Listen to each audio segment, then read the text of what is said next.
My husband hadn't been intimate with me for a whole year, until this morning. His secretary called me to his office, and I thought we might finally work on fixing our broken marriage, so I put on the white Chanel dress he'd bought me years ago, hoping he'd remember the way we used to be. But as I got closer to his office, I heard something, a woman's sharp, breathless sounds, impossible to misinterpret. The door was slightly ajar. I stepped nearer, then froze. There, on his desk, Serena was sitting on his lap. Her blonde hair was messy, and her voice echoed through the room. "Oh, Xander." He grunted softly, holding her waist tightly. That suit jacket he was wearing? I'd laid it out for him that morning. Serena laughed lightly. "Let's move differently. I want you facing the door. Isn't that thrilling?" I ran. I don't remember how I got home. I just sat on the couch, still in that white dress, staring at the floor. My mind was filled with the terrible image of my husband and his secretary. Xander's coldness over the past year suddenly made sense. He'd been unfaithful. Hours passed. Then the front door opened. Xander walked in, cold and impatient. "Why are you sitting in the dark? Go to your room if you're going to be dramatic." He unbuttoned his jacket and tossed it aside. That gray plaid suit. My heart turned to ice. I took a deep breath and made the only choice I had left.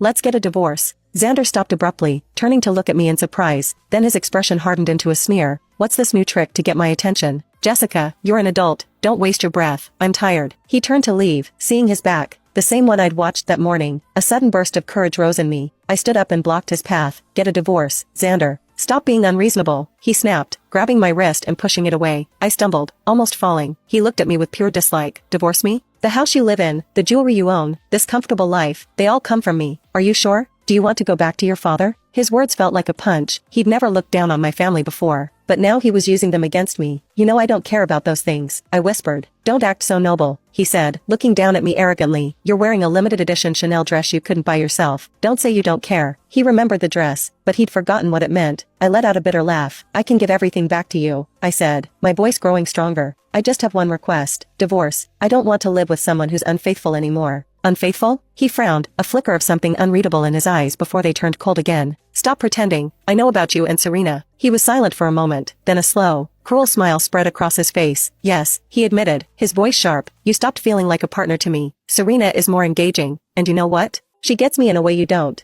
That's unforgivable." I shouted. "Can't you accept the truth, Jessica?" He sneered. I looked him straight in the eye, forcing a calm smile. "You know what? You've never made me feel valued. Being with you just makes me feel disappointed." "Jessica," he yelled, a flash of real hurt in his eyes before it disappeared. I walked barefoot into our bedroom and pulled a suitcase from the closet. He followed me, standing in the doorway, watching as I threw a few pairs of jeans and t-shirts inside. "What are you doing?" he demanded, grabbing my wrist in a tight grip. "I can handle your distance. Your indifference." I ground out through the pain. "But I can't handle your betrayal. Being around you makes me feel sick." His grip loosened for a second, and I pulled my arm free. Just as I closed the suitcase, my phone rang. It was the marriage counseling center, calling to confirm our appointment.